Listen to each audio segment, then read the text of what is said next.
Estamos en la recta final para la elección del próximo Congreso de la República y aquí tenemos este proyecto que es la Mesa Ancha Electoral para que ustedes conozcan a los candidatos al Congreso, pero también alrededor de sus análisis de los temas del día. En esta semana nos vamos a ir con unas mesas regionales, con voces desde las regiones, y esta es la que yo he llamado la Mesa de los Paisanos, porque yo también soy paisa, así que se los voy a ir presentando. Luis Miguel López Aristizábal no es familiar, se los advierto, no es familiar. Luis Miguel, bienvenido. Por algún lado, ¿no? Un saludo muy especial, gracias por esta invitación tan linda. Y bueno, ahí estamos en Antioquia para que nos sigan. C101, cabeza de lista en el Partido Conservador y Unión Familia. Y también está con nosotros Juliana Gutiérrez. Juli, bienvenida. Maritza, a ti, al canal RCN, muchas gracias por esta invitación. Mi nombre es Juliana Gutiérrez, encabezo la lista del movimiento Creemos. Y está con nosotros Esteban Quintero. Ustedes saben, yo soy Aristizábal Quintero, tampoco es familiar, advertencia hecha.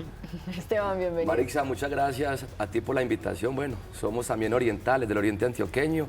Yo soy Esteban Quintero, candidato al Senado de la República, lista cerrada, Centro Democrático. Y nuestro vallecaucano de la mesa, Julio. Hola, Julio, Maritza, bienvenido, feliz inicio de semana.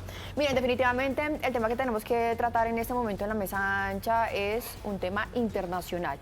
Y son estos ataques en Irán de Estados Unidos. Para muchos es intervencionismo, para otros también era la hora de finalizar con un régimen autoritario y teócrata. Luis Miguel. Bueno, la verdad, lo primero es lamentar siempre pues, cualquier guerra, la realidad de lo que está viviendo allí, Irán, también Israel, estos países alrededor, las muertes de soldados estadounidenses, pero también de todos. Ciertamente esto está poniendo el mundo entero en una tensión bastante difícil. Esto tiene consecuencias sobre Colombia, Latinoamérica, el mundo entero. Esperamos que esto se pueda resolver pronto. Sabemos que son años de historia, también de todo el tema nuclear. El petróleo va para arriba, Maritza, también pues esto tiene consecuencias, los capitales también empieza el refugio a irse a otros países, pero ciertamente qué dolor tan grande lo que estamos viviendo en el mundo y oramos en estos momentos para que por fin pues de verdad el mundo y Colombia alcancemos la paz, que es lo que queremos todos. Juliana. Bueno, Maritza, yo creo que aquí la pregunta también es lo que quiere el mundo, lo que estamos viendo reflejado hoy alrededor del mundo, y es que estos países que quieren la libertad, la democracia, pues también se están uniendo ante estos regímenes que son opresores. Yo también lo digo aquí como mujer, una región que ha tratado mal a las mujeres, que hace poco en unas manifestaciones públicas pacíficas atentaron contra tantas mujeres simplemente que estaban reclamando sus derechos vitales. El poder ser libres, el tener acceso a educación, el poder ser ellas. Y los niños.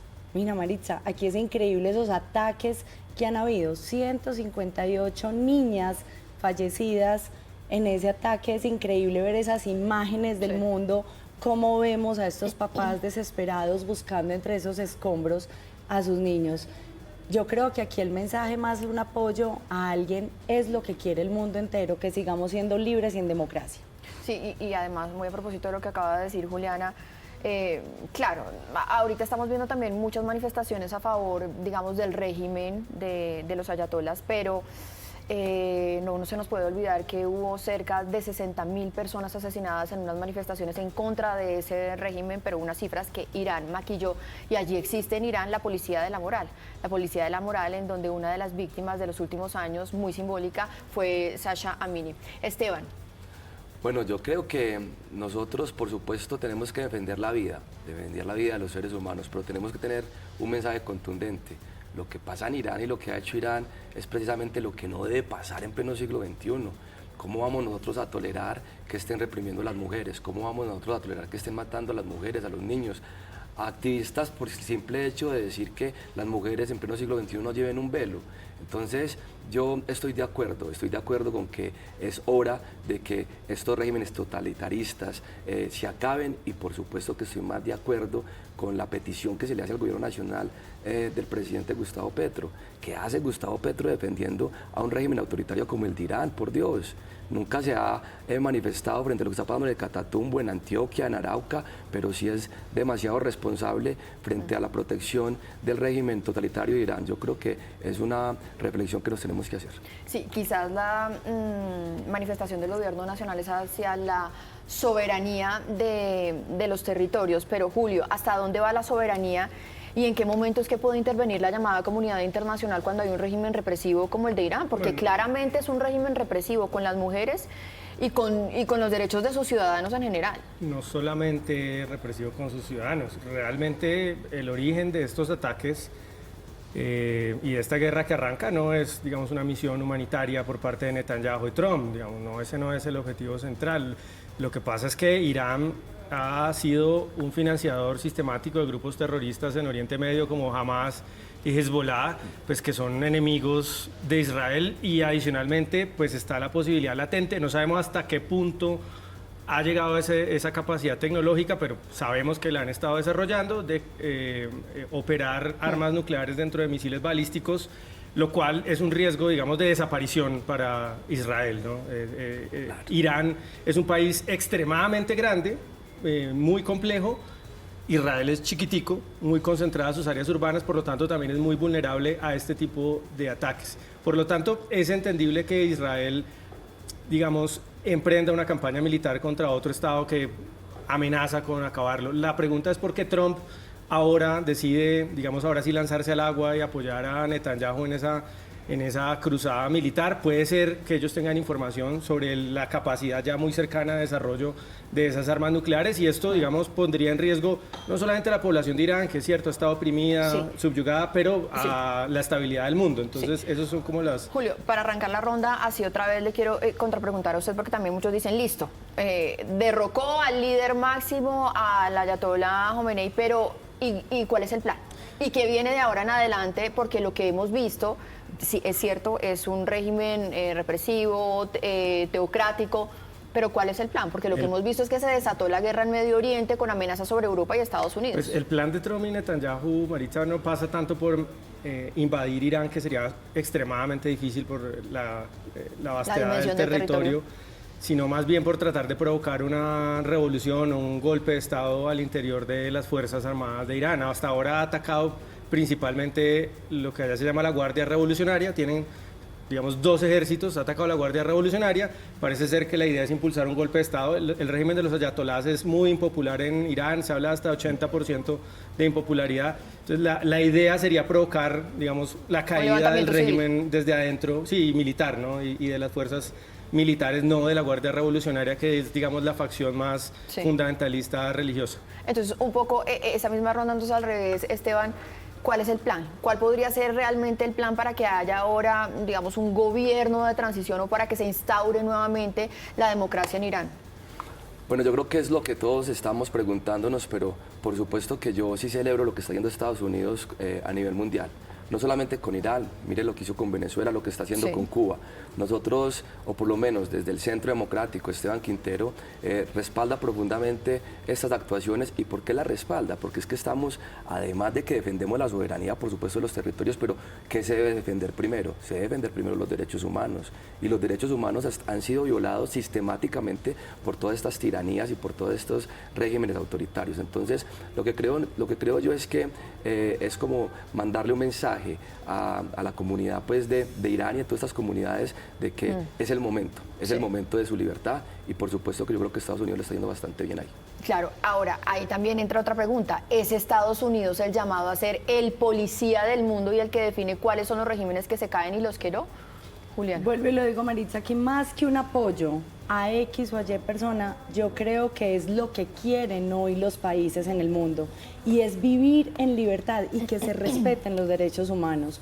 Entonces, a mí sí me alegra que estos países, por lo menos para nosotros, que seguimos creyendo en la libertad y en la democracia, también lo puedan tener allí. Yo también coincido con lo que dice Esteban. Esto es un mensaje también para acá, que es que damos por sentada la democracia, y la democracia no se da por sentada, hay que cuidarla. Y este 8 de marzo vamos a empezar a cuidar la democracia desde el Congreso de la República. Luis Miguel, para cerrar este tema y pasar a nuestro siguiente tema. La libertad de los países es un don preciado, y ciertamente aquí hay una reflexión.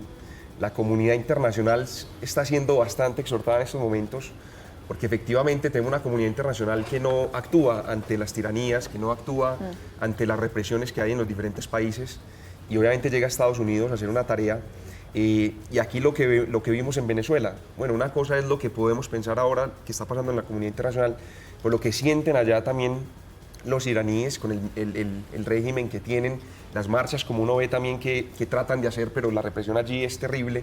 Sí. Ciertamente la reflexión es profunda y esto tendrá que reconfigurar de alguna manera la realidad de los países en el mundo y qué vamos a hacer ante las tiranías y ante los regímenes, porque efectivamente la soberanía tiene límites y los límites es cuando hay una opresión, hay una tiranía, pues ahí ya se acaban los límites y hay que actuar definitivamente. Entonces ciertamente acompañamos, pero también oramos porque definitivamente esto pone en aprietos a Colombia, al mundo entero. Mire, pasemos ahora a un tema del orden nacional. Fue una coincidencia, pero la noticia hoy en nuestro país es ese plan, ese atentado que pensaban perpetrar las disidencias contra el gobernador de Antioquia, Andrés Julián Rendón, y contra el alcalde de Medellín, Federico Gutiérrez. Y un poco la seguridad de Antioquia es el marco de este tema. Y yo quiero arrancar por preguntarle sobre esto a Juliana, que además es candidata por el movimiento Creemos, pero es la hermana de Federico, del alcalde. Juliana. Bueno, Maritza, pues recibimos esta noticia con gran preocupación todos los ciudadanos del país y de Antioquia y por supuesto yo, Esteban, esta bancada que está acá, que vamos a conformar una bancada antioqueña muy consolidada, pero es que además recibimos esta noticia con mucha preocupación por un vínculo familiar. Y realmente es lo que viven también todos los territorios hoy en Colombia, Maritza. Un país completamente entregado a todas las bandas delincuenciales. Miren, hoy había una rueda de prensa en donde se iban a anunciar varios avances que tenía el proyecto Hidroituango, programada con más de 100 periodistas. Y esto se tiene que suspender precisamente por estas amenazas. Realmente esto es triste, faltando 8 días para elecciones, 7 días ya para las elecciones, esto es increíble. Sí. Juliana, ¿usted ya pudo hablar con el alcalde? No, no he hablado con él, no le he manifestado mi solidaridad, lo hago a través de estas cámaras, pero realmente es que esto es muy triste lo que está pasando, no hay ninguna garantía en este país, y menos para una región que ha sido claramente oposición a un gobierno nacional. Esteban, en Antioquia todos terminamos siendo familiares de alguna forma. Usted además es primo del gobernador. Marixa, muy lamentable lo que está pasando en nuestro país. ¿Y esto es producto de qué? Producto de la irresponsabilidad del gobierno nacional, producto de una paz total que se soñó y que lideró Iván Cepeda y Gustavo Petro, que tiene al país inmerso en la coca, en la delincuencia, en el terrorismo, en el microtráfico, en la extorsión. Yo creo, Marixa, que nosotros nos vendieron a una Colombia es que potencia mundial de la vida y nos están entregando a Colombia una potencia mundial de la muerte. Mire, ayer leía un dato importante. ¿Saben ustedes cuántos jóvenes han asesinado durante este trienio de Gustavo Petro? 22.000 jóvenes, 22.000 jóvenes. Y dice que Duque también se asesinaron mucho en el gobierno de Duque, que fueron 20.000 jóvenes, pero es que no nos propusieron a nosotros que esto iba a ser supuestamente la potencia mundial de la vida. No nos dijeron que iban a acabar inmediatamente llegar a Gustavo Petro con el ELN. No, lo que se hizo fue fortalecer a los terroristas, fortalecer a las bandas criminales, y eso es la consecuencia de esa paz total nefasta que va a acabar con Colombia. Sí, Luis Miguel, este es un tema así, de todo el país, pero parece que, y quizás lo estábamos comentando por fuera de cámaras, pero que hay un abandono de las fuerzas de seguridad y de los medios económicos para Antioquia, ¿no? También como una retaliación, digamos, de los entes gubernamentales en contra de una región que uno puede decir, bueno, es como ese eje de la oposición en el territorio nacional. Sí, lo primero yo solidarizarme obviamente con el gobernador y el alcalde Fico. La verdad es que es muy lamentable lo que estamos viviendo, justamente es el fracaso de la paz total. Pero la realidad de lo que están viviendo los territorios, Maritza, los colombianos, porque donde vamos ahora es difícil ir inclusive ya a toda Antioquia en estos momentos, porque los grupos armados pasaron de 418 municipios a más de 700 municipios en Colombia. Casi el 80% de los municipios en Colombia están sitiados por los grupos armados y ciertamente Antioquia se ha visto relegado. La verdad es que hemos denunciado y denunciamos estos 3 años y medio en el Congreso de la República la falta de recursos, cómo se le quitaba recursos a la seguridad, pero también especialmente a Antioquia, como para temas de vías, desarrollos en los temas más importantes de Antioquia, aeropuerto José María Córdoba, ciertamente vimos el resultado. Pero claramente esto es tema de una política de paz total fracasada. Segundo, tenemos que trabajar en el Congreso de la República por Sí. recuperar la seguridad en el país. Ciertamente necesitamos una política de Estado desde el Congreso de la República, porque ciertamente estamos retrasados 20 años en seguridad en Colombia y necesitaremos recursos, capacidades, moral de nuestras Fuerzas Armadas y juntarnos todo Colombia y esta bancada también Sí. antioqueña para lograr ese objetivo. Y también tengo que darle, por supuesto, la palabra a Julio, que no es, digamos, directamente su región, pero pues por supuesto esto se enmarca en la inseguridad nacional, Julio. Sí, es para cerrar este tema es muy una rápidamente. problemática de orden nacional, Maritza, sobre todo teniendo en cuenta, digamos, la poca confianza que hoy tiene la oposición en los organismos de seguridad y de inteligencia del Estado, los de seguridad ligados a la protección de los personajes públicos, de los personajes políticos y de la inteligencia del Estado que, digamos, la convirtieron durante este gobierno, y esto es muy grave, en un aparato partidista, ¿no? Solamente personas vinculadas, digamos, camaradas del señor presidente Petro en su pasado en el M-19 están controlando esos aparatos de seguridad e inteligencia.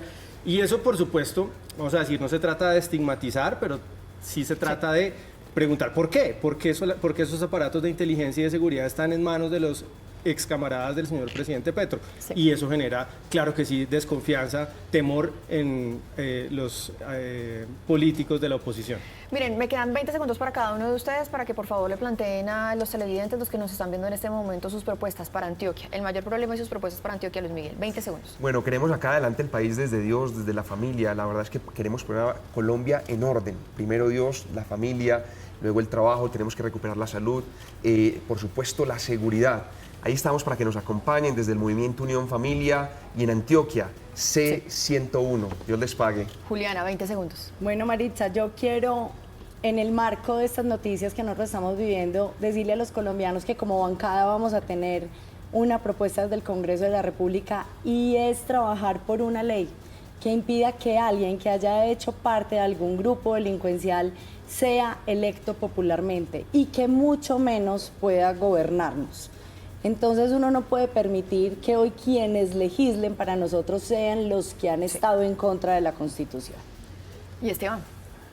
Bueno, como dicen que es para Antioquia, concretamente, necesitamos ganar la presidencia de la República, porque Gustavo Petro odia Antioquia. Necesitamos un presidente que nos ayude a terminar las vías del 4G, a terminar el túnel del Toyo, a terminar o empezar la construcción de la segunda pista al aeropuerto y una promesa que incumplieron, el acueducto para el Urabá. Hay que ayudarle a Andrés Julián y a Fico. Me solidarizo con ellos desde el gobierno nacional y por supuesto una bancada unida desde el Congreso de la Sí. República. Bueno, pues ahí está. Aquí vamos a escuchar todas las voces y esta semana de todas las regiones. Luis Miguel, Juliana, Esteban, muchísimas gracias. Julio también, muchísimas gracias. Esta es la mesa ancha electoral para que ustedes conozcan los candidatos al Congreso.